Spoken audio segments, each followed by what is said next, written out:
Oh, tšau! Sa ei kujuta ette, millega ma praegu sõidan. Masinaga, mis maksab rohkem kui Rolls-Royce ja sohver on roolis.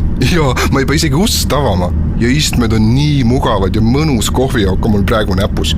Ja kui tahan, siis sirutan jalad välja ja loen raamatut või teen tööasju. Või vaatan filme, täpselt nagu kinos. Lux Expressiga on mitu korda mugavam sõita kui oma autoga. Ikkagi Eesti kvaliteetsem sõidujagamisteenus. Osta bussipilet luxexpress.eu. Ja muide, Lux Expressiga saad iga pool ja täistund Tallinnasse ja Tartusse. Kuku raadios välja öeldud seisukohad ei pea ühtima Kuku raadio seisukohtadega. Te kuulate Kuku raadiot.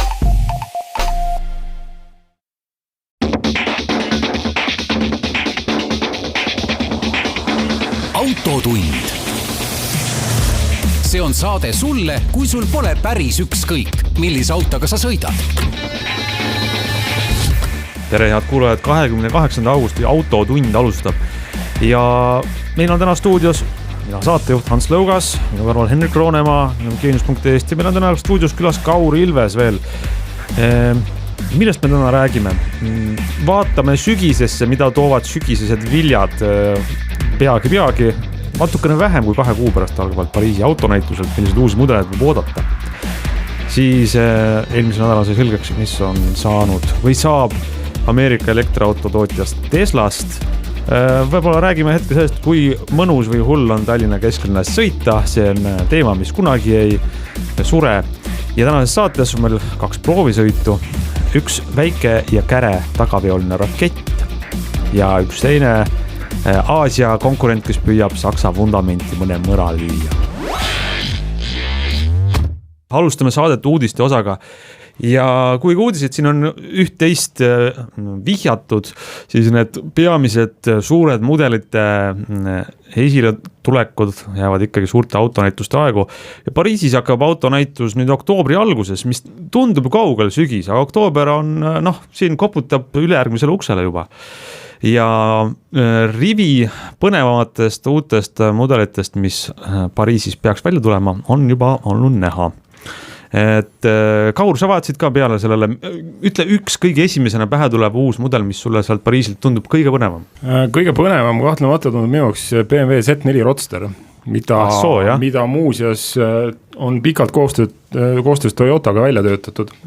Z4 Roadsteri põhi jagatakse siis uue Supraga, mootor saab olema väga 3-liitrine turbobensukas, 340 hobujõudu, tõeline sõidu gurmaani auto, piiratud libisemisega differ, jäik kere. Esimesed proovisõidud, mille kohta mina olen infot saanud, on see, et räägitakse, et BMW on jälle tükkimaa juurtest üles leidnud, nii et ootame huviga. Aga seal tuleb ka seda nendele, kellele meeldivad linnamaasturid, et uus X5 tuleb välja, millel nina on väga suureks paisunud ja võib-olla rahvaautodest rohkem rääkitakse uus 3. seeria, näidatakse seda.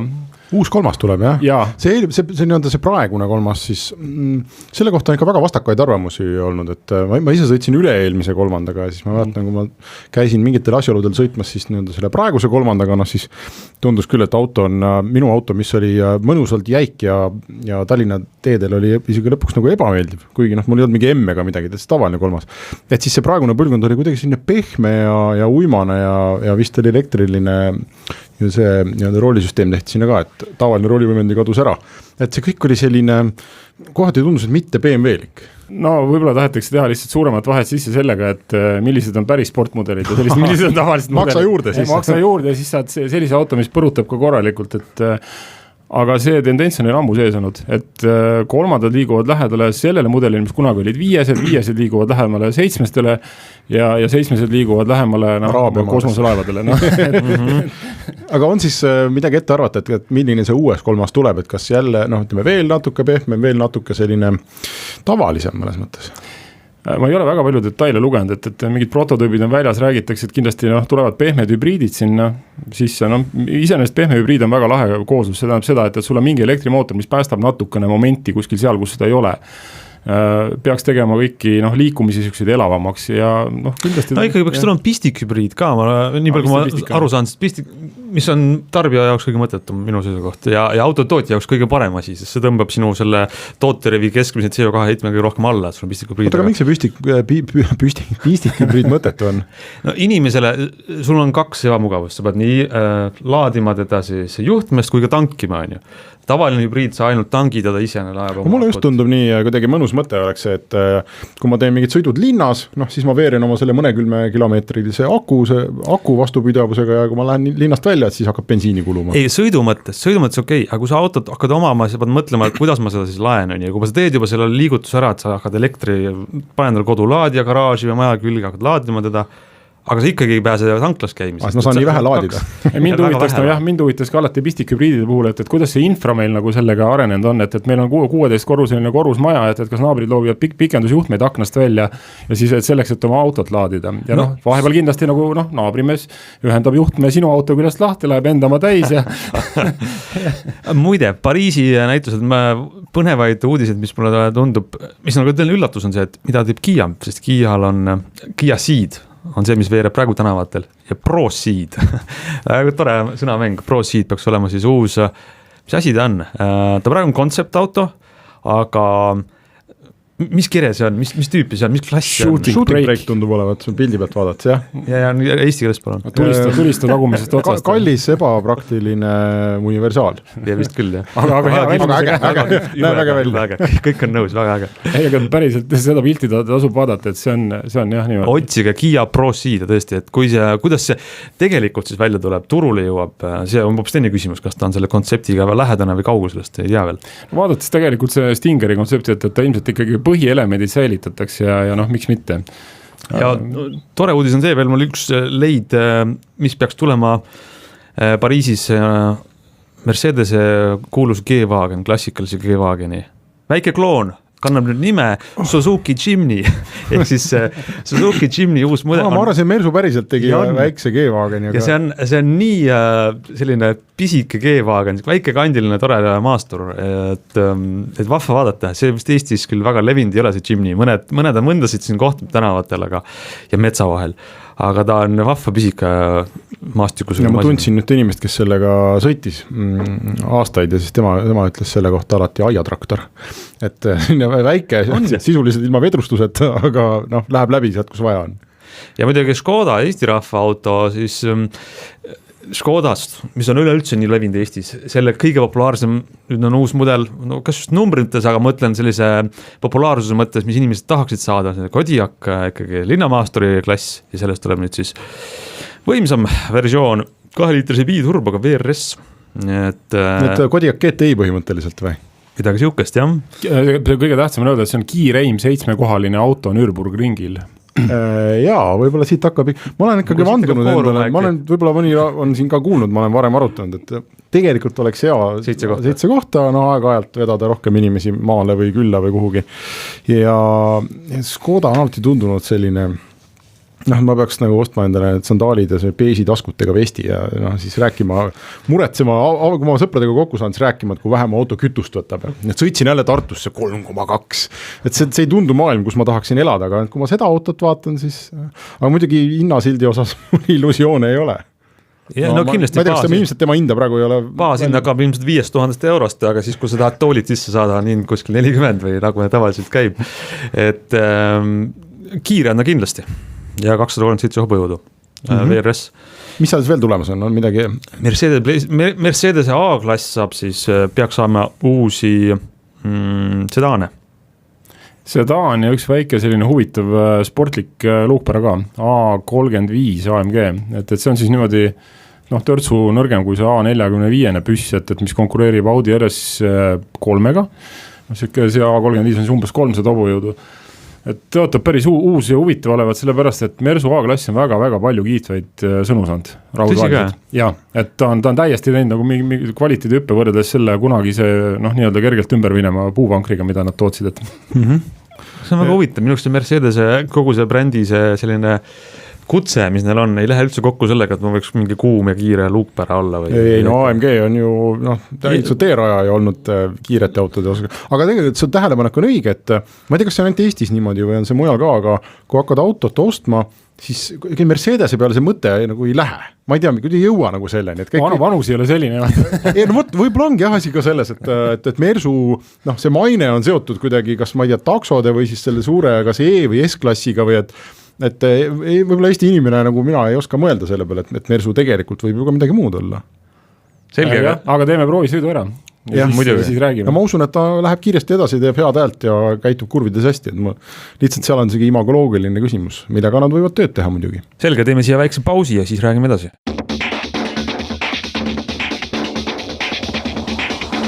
Autotund. See on saade sulle, kui sul pole päris ükskõik, millise autoga sa sõidad. Nii, jätkame autotunniga. Me rääkisime sellest, mida me ootame siis selle aasta Pariisi autonäitusest, kus peaks tulema päris palju uusi mudeleid ja isegi Audilt muide ka. Me Audit ei jõudnud mainida, Audilt peaks tulema vist uus A1. Väiksed autod. Võiks olla ka kiired, aga kas see ka, mida see A1 ennast kujutab, me täpselt veel ei tea. Kusjuures see tundub mulle, kui ma nüüd võin tähelepaneku teha, mina ikka päris täpselt ei saa aru sellest, et võib-olla mujal maailmas see on teistmoodi, aga Eestis ma näen, et auto omamise mõte liigub järjest kaugemale nagu väiksest ja kiirest autost. Et kui mul on vaja linna vahel sõita, siis Tallinnas, ma ei tea, käid jala, sõidad trammiga, muidu istud lihtsalt ainult ummikus, on ju. Või et ostad siis mingisuguse, ma võib-olla kui ma ainult linnaautot ostaks, ma vaataks väga tõsiselt mingi elektrilise auto poole, selleks, et siin kuskil ummikus istuda. Ja nüüd, kui ma nina maanteele panen, siis põhimõtteliselt 5 meetrit saad sõita ja siis on vilkur vastas. Et kuhu sa selle, kes ja kuhu sõidab väikse kiire autoga, minu jaoks praegu natukene arusaamatu. Võib-olla see Kaur oskad Kauriga ma tahaks vist sellest palju rääkida pärast uudiste osa, kui meil on üks väike käre tagaveoline rakett. Jätame selle tähelepaneku, siis saate 10 minuti pärast kuulata. Jätame õhku, väga hea mõte. Ma ei saanud linnamaasturit, kui sa mainisid linnamaasturit, ma ei saanud jätta mainimata, et ka Renault lubas nüüd välja tuua. See on ka nüüd selle nädala uudis, et arvake mille, uue linnamaasturi. Vähe on Kapturist, Kadjarist ja Kolehosest on vähe, rahvas on hangudega tänavatel, nõuavad uusi linnamaastureid. Arkana on siis see, mis peaks tulema täpsemalt välja, mis ta endast kujutab vist Moskva autonäitusel augusti lõpus. Nii et järgmises saates võib-olla saame siis täpsemalt detaili jagada. Aga mis viimane nädal veel oli, tõi, ei saa jätta tõmbamata joont alla sellele väiksele vahejuhtumile, mis Ameerika elektriautode tootja juures juhtus. Meie tänase saate Tesla nurk on siin. Tesla nurk, nii, pange oma hõepaberist müts pähe, kui te olete juba liiga palju saanud Tesla signaale ja kardate, et see on, käib üle jõu teile arusaamine. Aga Elon Musk ütles, ta võtab oma sõnad tagasi, ta ei vii firmat börsilt ära. Ehk siis tohutu segadus puhkus sellest, kui ta Twitteris, nagu Ameerikast kombeks on suurte otsuste tegemisel, viskas välja, et Tesla tuleb siis, võiks minna börsilt ära, funding secure. Nagu see on see kuulus tweet, jah, raha on olemas. Kõik on hästi. Sellest on saanud juba nagu legend, et kui sa tahad midagi kellega lubada ulmet, siis ütled funding secured, et jaa, see jõulud ma lähen Hawaiile, funding secured. Nüüd siis ütles, et jah, et see siiski ei läinud läbi. Rääkis kõigiga, investoritega, aktsionäridega, partneritega, ütles, et kõik tahtsid, et jääks ikkagi börsile. Mis minuks oli väga huvitav see, et ma lugesin paari analüüsi selle kohta ja kus toodi välja need numbrid, millest me oleme siin ka varemgi arutanud, et kuidas see firma börsile hakkama saab ja kuidas ta saaks siis hakkama, kui ta ei ole börsil, kui ta ei pea andma avalikke andmeid, kuidas tal läheb, kui hästi ta toodab. Ja üks selline tähehetk oli see suvi, kui Elon Musk ja Tesla juhtkond ütles, et me jõudsime tähiseni. Me suutsime toota siis 5000 Model 3 sedaani. See on see auto, mis pidi läbimurde tegema nendel nagu massiturule. 5000 autot nädalas, et me oleme saavutanud sellise tootmisvõimsuse. Ja üha rohkem numbreid on selle kohta tuleb välja, et see oli selline väga jutumärkides 5000 autot nädalas.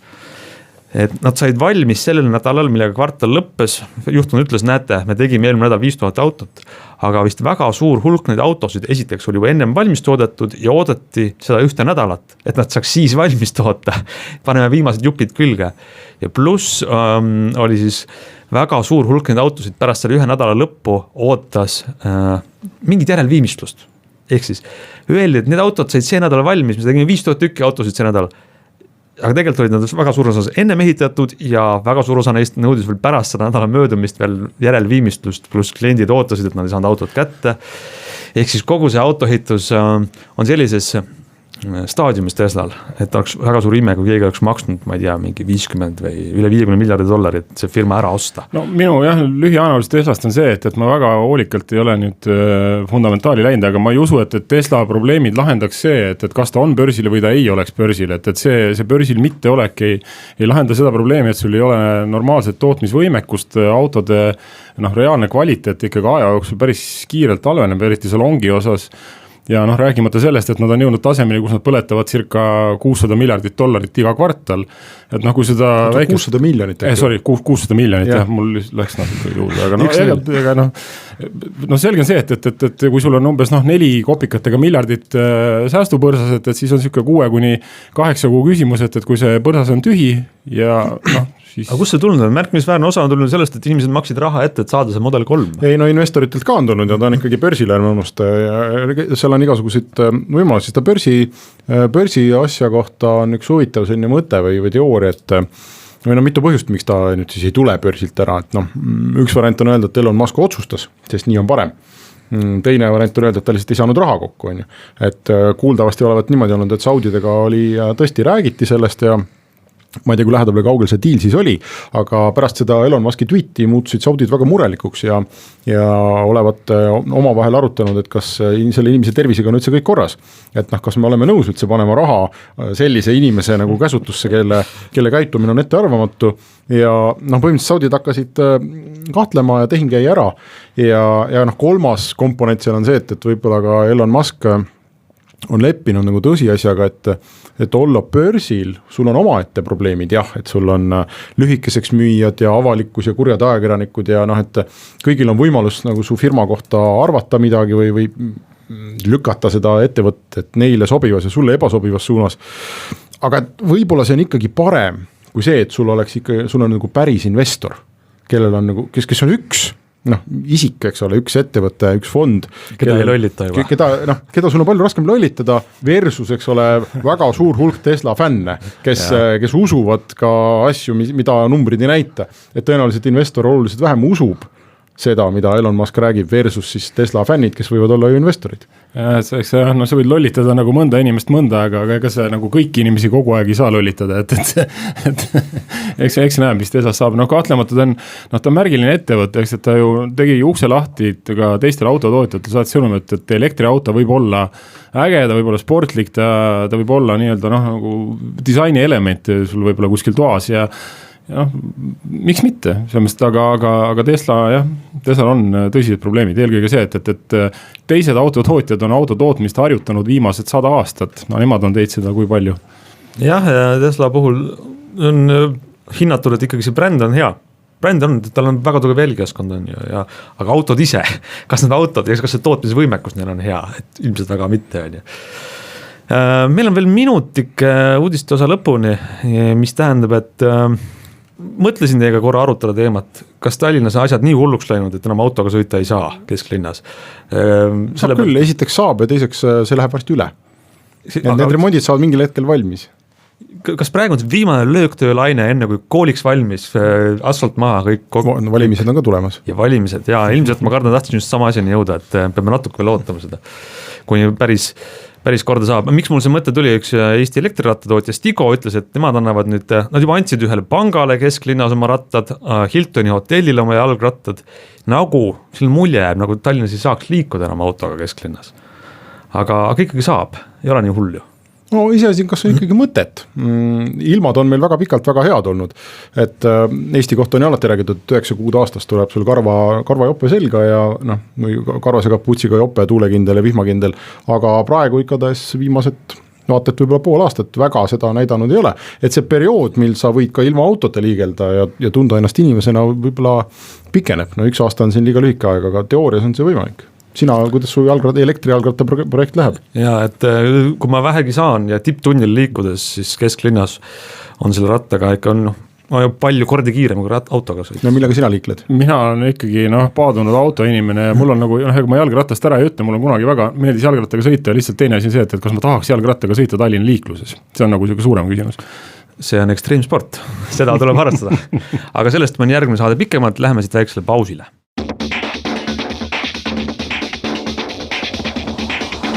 Autotund. See on saade sulle, kui sul pole päris ükskõik, millise autoga sa sõidad. Lähme autotunniga edasi, meil on tänases saates paarist proovasõidust juttu ja nagu lubatud, siis nagu juba mitu korda välja kõrritatud, siis meil on juttu nüüd ühest BMW M2-st. Ja Kaur, sa käisid selle M2-ga sõitmas, õppid seda autot tundma mitte ainult oma silmade, kätega, vaid ka selgrooga, igat pidi.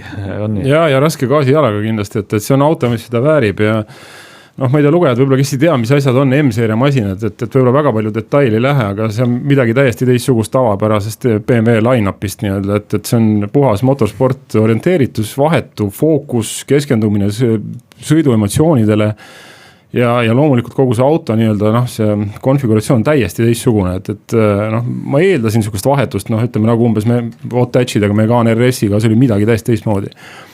Aga M2, räägi see 2 ära ka, et kus ta asetseb selle M-ide seas? Ta on kõige väiksem, kõige kompaktsem M-seeria masin hetkel, et ilmselt selliseks seda jääb, et ja nagu ma kirjutasin ka, et detaile võib lugeda sealt artiklist, aga see võttis jupp aega enne, kui BMW tuli lõpuks välja nagu sellise pisikese, kompaktse ja jõulise mudeliga, mis on väga-väga hea, sellepärast, et enne olid pikalt nii-öelda M3, M4, mis olid selgelt väga-väga kallid, ühest küljest nagu ka supervõimekad autod, aga entusiastid tahtsid midagi natukene kätte saadavamat.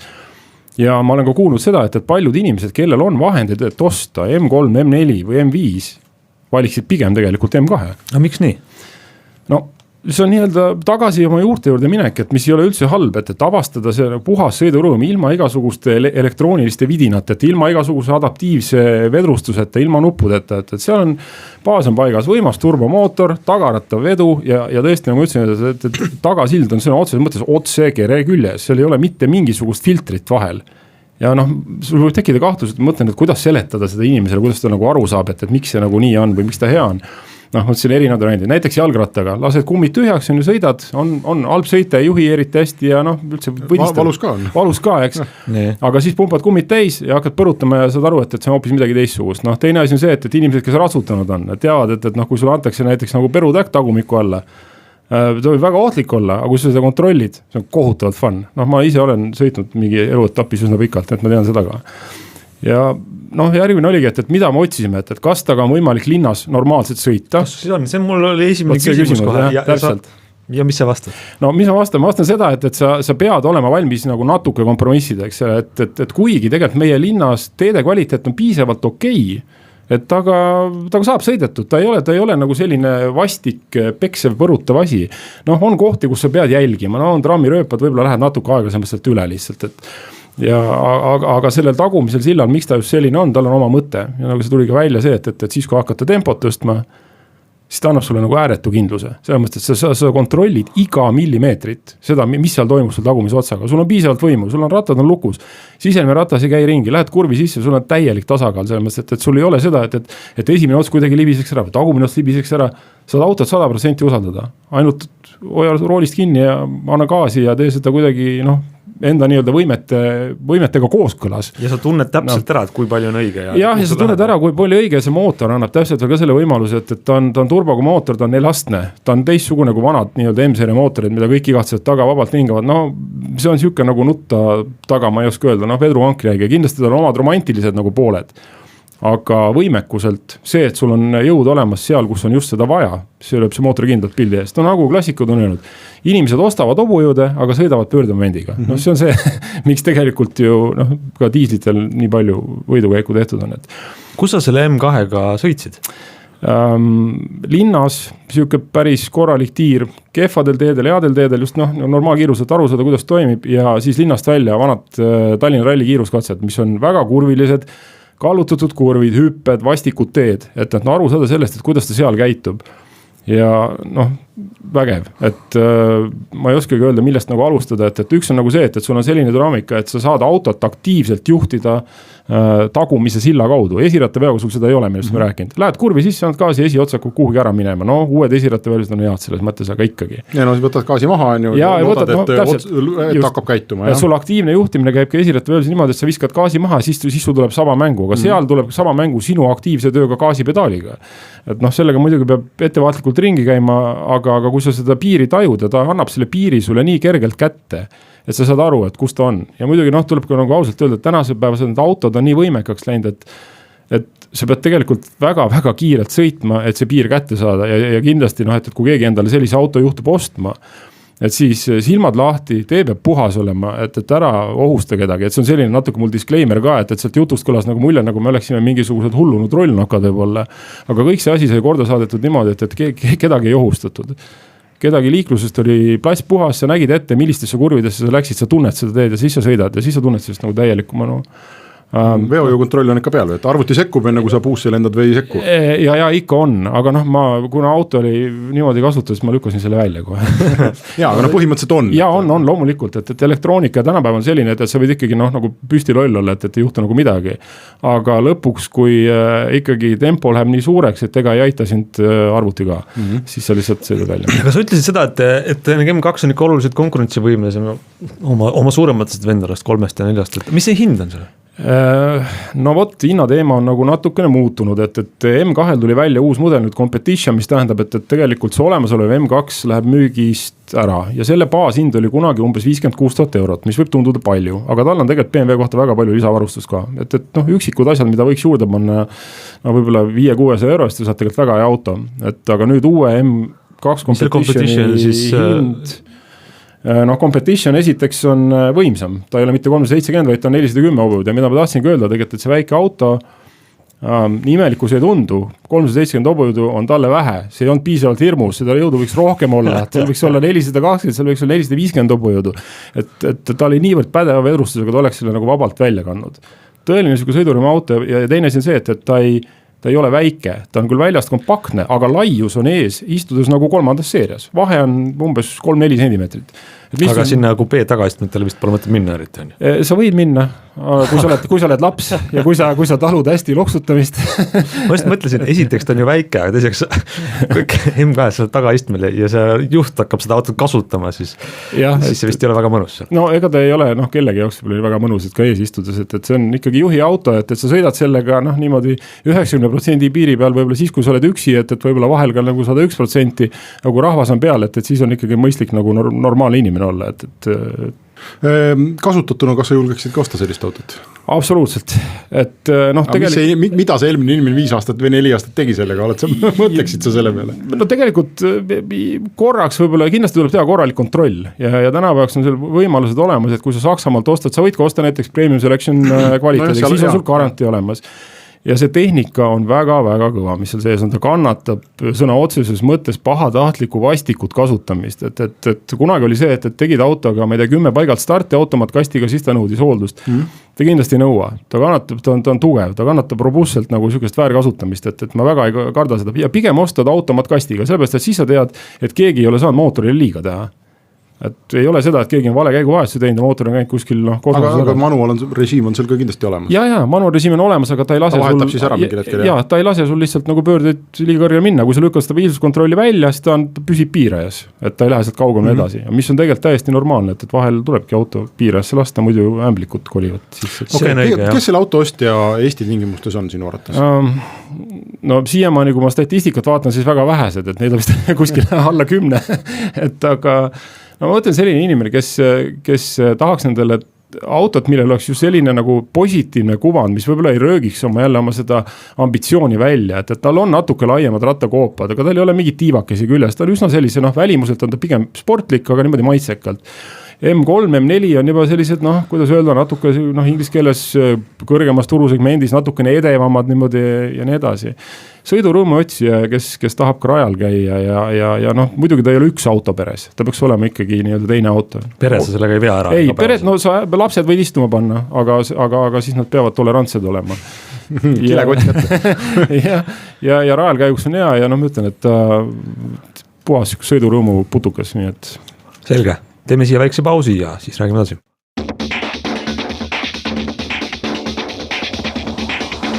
Autotund. See on saade sulle, kui sul pole päris ükskõik, millise autoga sa sõidad. Räägime autotunnis edasi ja kui me võtaks selle BMW M2 juttu kokku, mis me siin eelmine saate lõik rääkisime, mulle tundub, et sinult on siis kindel soovitus, et kui sa oled silmis on sul ka helk, et kui sa otsid sõidurõõmu, siis see M2 seda pakub ja see ongi selleks üles ehitatud see auto. Jah, kindlasti, et noh, ma ütlen, seal võib tekkida küsimus, et kas nagu M2 või M34, et see on pigem see, et mida sa autolt tahad, et kui sa tahad käia taga rajal, kui sa tahad, ütleme võib-olla natuke ka kätt külge panna, seda autot võimsaks ajada, tuunida, need võimalused on olemas, et kindlasti on soovitatav. M34 on natukene juba võib-olla sellised ümaramad pakkumised. Tulles tagasi selle minu küsimuse juurde, kuhu me pidime tagasi tulema, et Eesti tingimustes ja oludes, kes ja kuhu sõidab väikse kiire autoga, et see peab ikkagi olema nagu hobi, selles mõttes, et ma nüüd võtan ette ja lähen. No, ta sõltub muidugi, et milline see väike kiire auto on, et M2 sobib väga hästi näiteks kahele inimesele ka road tripiks, et ei ole üldse probleem, et me võib-olla jätsime vale mulje, ta ei ole nii ebamugav, ta on tegelikult linnas maanteekiirusel täiesti normaalne auto, tal on püsikiirus hoida peal, tal ei ole müratase näiteks, ei ole üldse sugugi väga kõrge seal sees, kes saad normaalselt rääkida 120 pealt kiirtee peal sõites, kõik on täiesti okei, et ta on täiesti tarbitav. Aga noh, ta on pigem selline praktilisuse koha pealt nõuab kompromissi, et sa ei saa kogu peret sinna võib-olla alati peale panna või kui sa saad, siis teed lühemad otsad. Ei, aga ma mõtlen just seda, mis sa rääkisid, et kui sa ostad sellise auto, et siis loomulikult selleks, et mitte nagu sõita kurvides nende kandiliste soovitatava kiiruse märkide järgi on ju. Ja need võimalused mulle tundub Eestis ja nii mitmelgi pool ka mujal, vähemasti läänemaailmas lähevad järjest raskemaks kogu aeg. Eks nad lähevadki ja sellepärast väga paljud entusiastid elavadki ennast ju Pärnul meie ainukesel tõsisel ringrajal välja sellega, aga samale ringrada on ringrada, aga teist ta on taga hea ka siis, kui on lihtsalt selline tore looklev tee, mida sa tunned ja ta annab sulle, nagu eelmine ütlesin Megani puhul, selle suraka head tunnet, natukene sükast espressot, adrenaliini, tunnet, et sa oled elus, et see auto räägib sinuga kohe siin ja see, kus ta just parajasti on, et sa ei pea selleks nagu tükkadel küljest ära sõitma, et rõõmu tunda. Ma ise olen ju Golf GTI omanik ja temaga on küll, ma ei ole selle M2-ga sõitnud, eks ole, aga sinu juttu kuulates mulle tundub, et GTI on selle auto vastand. Esiratta veoga, mingit draamat ei ole, meil on see see elektrooniline differ on ka ees, et põhimõtteliselt enam-vähem ükskõik mis kiirusega, ükskõik mis kurvi minnes, sa lihtsalt sõidad sealt läbi. Ma olen GTI-ga sõitnud. Kui sa päris loll oled, siis sa sõida läbi, aga kui see nagu selline 2% tarkust ikkagi on sinu ajus, et siis ta lihtsalt viib sind läbi sealt, aga sa tunned küll, et ma nüüd külje peale nagu hakkan ära lendama, seda külje tunned, aga rohkem mitte midagi. Ja ma olen aru saanud, et see põhimõtteliselt on Eesti oludes selline möödasõidu auto, et kui mul on, kui üks rekka ees, eks ole, 3 mingit tüüpi seal taga, vaata, et tee on sirge, puhas, kuiv, kedagi vastu ei tule, nähtavus on ideaalne, siis ma saan tast mööda. See on see põhiline sõidurõõm siis. Sa räägid GTI-ga, jah. Ma olen GTI-ga sõitnud, kus Mark 7 tegelikult ta on väga-väga hea luupera ja tal on väga-väga hea juhitavus ja ta on samal ajal, nagu ütleme, igapäevane tarbitavus on ka super hea, sest vedrustus ei ole väga jäik. Aga see tulebki välja, et see hetk, et kui sa oled tõeline fänn, et sa tahad seda nii-öelda nagu elus olemise tunnet ja see viimase juti sinna auto asfaldi peale maha tõmmata, siis selleks BMW sobib paremini, aga Golf on ka hea. Tead, aga räägime su teisest proosõidust ka, kui ma veel jõuame. Sa esitasid väga julge küsimuse pärast ühe Korea autoga sõitmist, et Kia Stinger GT juhuslikult maksab samas hinnaklassis natuke vähem vist kui see M2 juhuslikult, aga on hoopis teine auto. Ja see küsimus oli see, et kas ta suudaks sakslastele, saksa tootjatele mingit ärevust tekitada või ei. Võtta lühidalt kokku, mida see Stinger GT nagu pakub, mis auto ta on? No ta on klassikaline ikkagi Grand Touring auto, et mugavalt, stiilselt, stressivabalt pikka distantsi katta ja samal ajal ta on ka sportlik. Ja mitte nagu seda, et kas ta suudab mõra lüüa, ta on juba tekitanud väga palju positiivset meediaga ära. Terve selle aasta jooksul teda võrreldakse Jaguaridega, teda võrreldakse BMW, kus siis 4. seeria Grand Coupe'ga või isegi, miks mitte mina võrdlesin 5. seeriaga. Ja põhiliselt lähenesingi selle koha pealt, et kuidas see nagu pakett nii-öelda käitub nagu rooli tagant vaadatuna. Kia jah, Kiia tegeleb praegu sellega, et saada salong võib-olla viimistlustase samale tasemele, materjalid sama pehmeks, ta on seal olemas. Aga tehniliselt ei ole mitte midagi talle ette heita, miks sa peaksid tingimata võtma peale brändi eelistuse näiteks endale Audi või BMW. See Kiia on dünaamiliselt täpselt sama aja, sama võimekas auto. Ja mis kõige rohkem võib-olla mulle muljet avaldas oli see, et see on ju nende esimene katse selles sektoris. Ja kui see esimese katsega nii kõige neil oli mingi see luukpära on neil ka olnud, ma ei mäleta selle nime, minu meelest on küll olnud, aga see oli selline poolpidune, see ei tulnud nagu väga hästi neil välja, ma ei mäleta mis see nimi on, kas see Eestis ka üldse oli, aga minu mäluvärgi olemas neil on, aga suurtest jah, et sellistest ei ole varem teinud. Aga siin on see, mida sa mainisid, et kui sa oled siis Kiia Stingeri otsustanud selle kasuks ja ütled sõbrale, et ma ostsin Kiia, siis temal tuleb kohe esimesena pähe ikkagi CE ülakomad E on ju. Ja see... muide see oligi Pro Seat GT oli olemas selline auto. Et kas et sa sõidad sellega ja sa tunned, et sa oled saanud midagi, aga kui palju on meie auto otsustes, ma kahtlustan, et üsnagi palju on see, et ma ostan seda midagi, et see auto räägiks minu kohta midagi ja kuidagi esindaks minu stiili. Jah, neid on ja seda ma ütlesin, et see on Kiia jaoks väljakutse. Sa pead leidma uued, julged kliendid, kes tahavad eristuda ja Stingeri pluss on see, et nagu ma ütlesin ka, et Audi A6, 5. seeria BMW Mersu, need on meie tänavalt puhas tarbekaup, iga 15 auto on selline, kes sulle vastu sõidab. Ja ma tean, et palju on inimesi, kes teadlikult ei taha osta Saksa premium autot endale, otsivad midagi muud. Kõigil on, kas hinnavahe on ka Kiia kasuks? Kindlasti, Kiia on esiteks ta on täisvarustus 50 000 eest, et ekvivalentne 5. seeria BMW või 4. Coupe on nagu 20-30 000 eurot kalli, mis on väga suur vahe. Et jah. Ja ausalt, see on sümpaatne auto on. Väga sümpaatne. Ilma selle sõitma, et mul tundub sümpaatne. Et tegelikult korealased teevad väga ägedad kõik, et millegipärast tuleb, kui Hyundai meelde, kes on nii toredaid ja ägedad mudeleid teed, mida samas segmendis, aga lihtsalt nad teevad ja ehitavad oma brändi selliseks, et ma hakkan mõtlema, et kiftid autod. Muidugi, kui oleme ausad, siis sakslaste abiga ikkagi, et neil on see vedrustuses on väga palju, on sellist saksa tunnet on sees, esimeste meetritega on kohe aru saada ja see on Albert Biermann on selle taga, kes oli kunagine GmbH pealik. Ja küll, soovime siis Kiiale oma uute autodega edu ja mulle tundub, et tänase saateaeg vist on läbi. Aitäh kõigile kuulajatele ja kohtume nädala pärast.